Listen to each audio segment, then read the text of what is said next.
I'll talk about what I went through as a whole, just like in note form, but I'll just tell you that I had many blood tests, cannulas, thumb pricks, observational tests and heart scans. My blood pressure was taken about 3 or 4 times each day and being put to sleep quite a lot. It happened regularly for operations and tests. So 6 months in hospital, from Pendlebury Hospital, and then I had to undergo a move to Manchester Children's Hospital, the new one that got built. So I was involved in that move. I was prone to infection, bruising and uncontrolled serious bleeding because I had a lack of platelets. I missed my friends so much from school, and not a lot of them were allowed to visit at all because I was in isolation, which was like a room where my immune system was non-existent. I could catch cold so easily, and that could have put me in a critical state. I would have been, no, I don't know, it wouldn't have been good. I had a Hickman line fitted through a slit on my neck there, and through the main artery, and that threaded out of by my right armpit here, where I have a scar, and it's like a little lump, and that's where the Hickman line came out, so that they could fit the medicines through from the drips and stuff.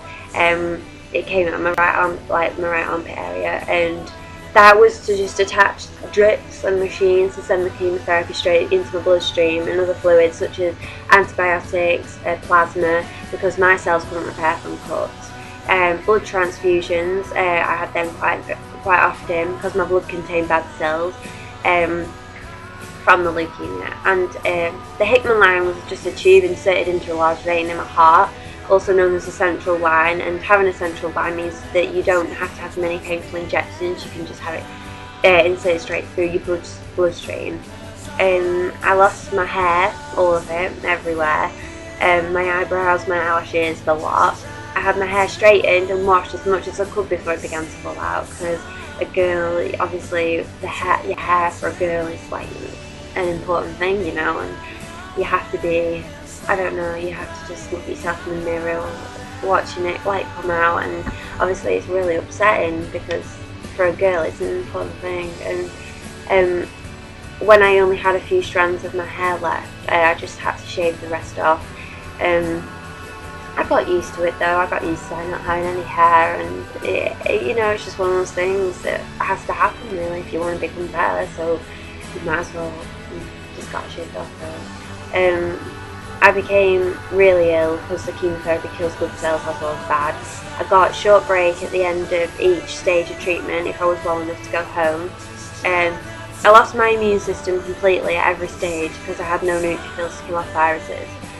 This meant that it could have been fatal if I caught a single germ from the virus if I had visitors, and that's why I couldn't have all my friends visit.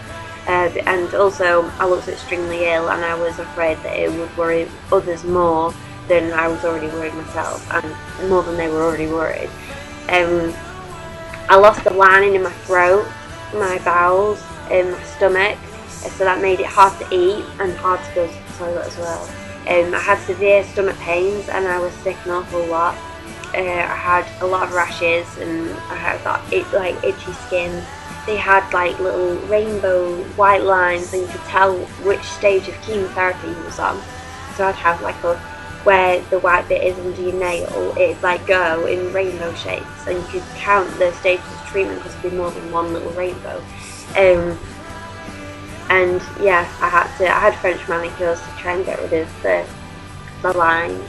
I had a bad taste in my mouth, and I could taste like the medicine that I was being given from a line into my arteries, and not many people understood that. It was kind of like like when you have perfume, you can kind of taste it sometimes.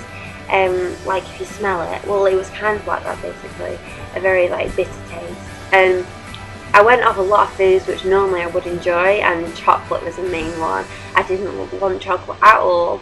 And at the time, 2 years ago, it was Easter, and I couldn't eat any of the Easter eggs that people had given me, and it made me feel worse just to look at them, knowing that I can't eat them because I was put off them.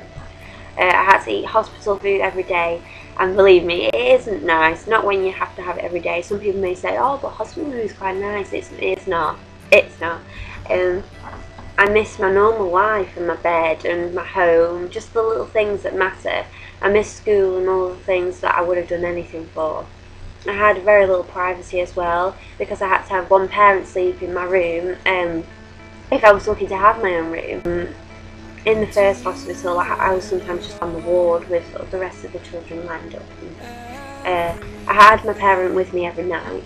My parents had to drive up and from Manchester, from Blackpool to Manchester and back to Blackpool and stuff like that, and it a lot in petrol.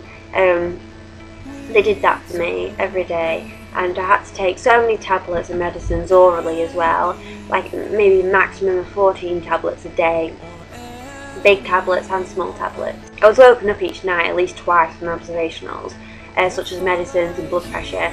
I was lethargic each day, and I tried to create my exercise by just walking to the toilet, even if I was attached to my machine. Go to the toilet, try and walk down the ward as much as I could. It made myself feel a bit better by doing that. Obviously not a lot, but it was the most I could do. I had CT scans to check my organs if they were still healthy, and I had lumbar puncture tests, which was where a needle is inserted to extract a sample of the fluid that surrounds your spine from your back, and the fluid is tested to determine whether leukemia has reached your nervous system or not. I'd suffered terrible headaches and dizziness. I felt faint so many times. I got horrific ulcers in my mouth because the lining had been killed off, and I had them all on my tongue, on the inside of the roof of my mouth. I couldn't eat. Just imagine that you have one little, if you burnt your mouth and you have one little lump on your tongue like a taste bud, and it really does hurt. I had them everywhere, and it was so hard to eat because the line had been taken off, and at one point I couldn't eat for days, and I was just fed through a machine which supplied me nutrients and ran into my blood through my Hickman line. I was limited in freedom as I couldn't leave the hospital at all, unless they said that I could when I was well enough, and I had nothing to do there, and it felt like heaven on the days of free fresh air. But severe risen temperatures was also another thing that I had to go through, and it could cause me uncontrollable shaking, so I just lay on the bed hot. I was boiling hot, but I was shivering so much. I was shivering violently for a long time until a blood transfusion or antibiotics calmed me down. I had agony everywhere. All of my muscles were killing me, and my immunity from the infections such as chickenpox and all the other injections that I had when I was younger, they'd just been completely wiped away. So I had to have them all again. I have actually just finished having them now, April 2011. I've just finished them really. I had to have them all again. Each time I went to the toilet in hospital, I had to go and do whatever I needed to do in a tray, and it had to be examined. So therefore there was a lot of embarrassment, but that eventually became a routine for me, and I got used to it. And when you go through that type of stuff and you get checked certain areas of your body, which it is quite obviously embarrassing, but you become so much more of a strong person, and it makes you just think, well, I've got to get better, so what the hell, I'll just, you become such a more confident person. I was sick blood. One point I was sick so much, I just eventually had nothing left, and I was just, my urine went different colours according to the colour of the chemotherapy, so like a bright orange, like a pinky colour, like a blue colour. It was just all sorts of different colours, and I had a few lessons from hospital teachers if I was feeling well enough, because I was missing 6 months of school, so it's quite a lot. Half a year at school just gone. So I tried my best when I was well enough, when I felt well enough myself to try and do that. When my treatment was finished, I had an operation, and surgeons, I was put to sleep, and surgeons took my Hickman line out. I was put to sleep for a spell, so I didn't feel it. But yeah, and that it just makes me cringe. I had to work so hard when I returned back to school, but I did catch up. I worked so hard to try and, because obviously I was going into year 11 and I was already kind of in year 11, so I did have to catch up because it's a very important year. I lost a large amount of weight, and I had to be monitored all the time. Basically, a lot happened, and nobody will really understand fully unless they were in my shoes, or they have it themselves. but I did get a lot from it. I did learn a lot. I had home tuition for a while, and I had nurses come to my house to wash out with syringes my hickman line before that got removed, in case it caused infection, as it can easily collect bacteria. And after everything was okay, then that was when I had it removed. But I did have good things, so I did get positives from it. I made friends in hospital. I was in the Manchester newspaper and on BBC News, and I got to meet a couple of celebrities, and I did unhealthy FA Cup, and I gained a laptop for a well-deserved gift after my treatment as well, which I'm using right now. I was entered for a charity trip to Florida, which I was allowed to go to, and I had the time of my life on that. Destination Florida, it was just amazing. I met some incredible people and made so many memories. I learned to always smile, laugh and stay strong even at the toughest of times, and I learned how much of a fighter people can actually be when faced with a serious situation, especially life-threatening. I'm so happy that I was given the all clear in August 2009, and since then everything has been looking good. I have had nearly all of my immunisations all over again, so things are looking good. I still go for regular checkups, and at the moment I have been having a couple of heart scans as well, because they did find a small hole in my heart, and the doctors aren't sure if it's because of the chemotherapy. However, I may need an operation just to seal the hole, but I'm sure it will be fine. Infertility is another problem as well, and that's one of the side effects from having chemotherapy. When I got told about that, I was nearly heartbroken, but however I have been told that I should still be able to have children in the future, and hopefully that will still remain when I'm in the future when I decide I might want children. And also I will have checkups for the rest of my life. However, as long as I'm healthy, that's all that matters to me.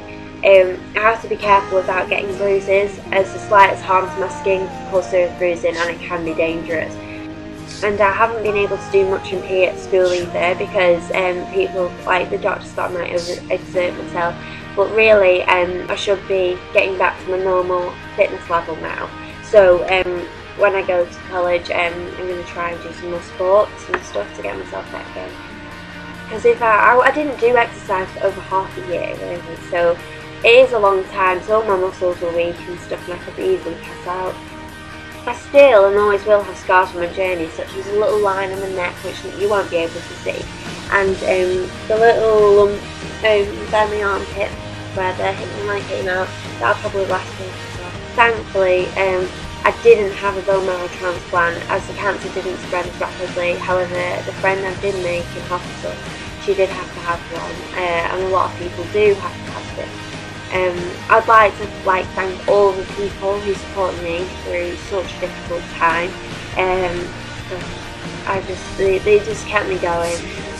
I'd like to just say, stay strong, stay positive, and keep smiling.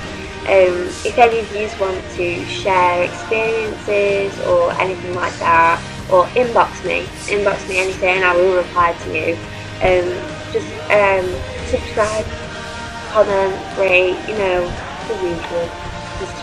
Just share your experiences, and I'll look at them and advertise them, because I'm sure there's loads of people out there that have been through the same as me, or even more than me, and others that have family members that are going through it now, or have been through it and survived and all lost the battle.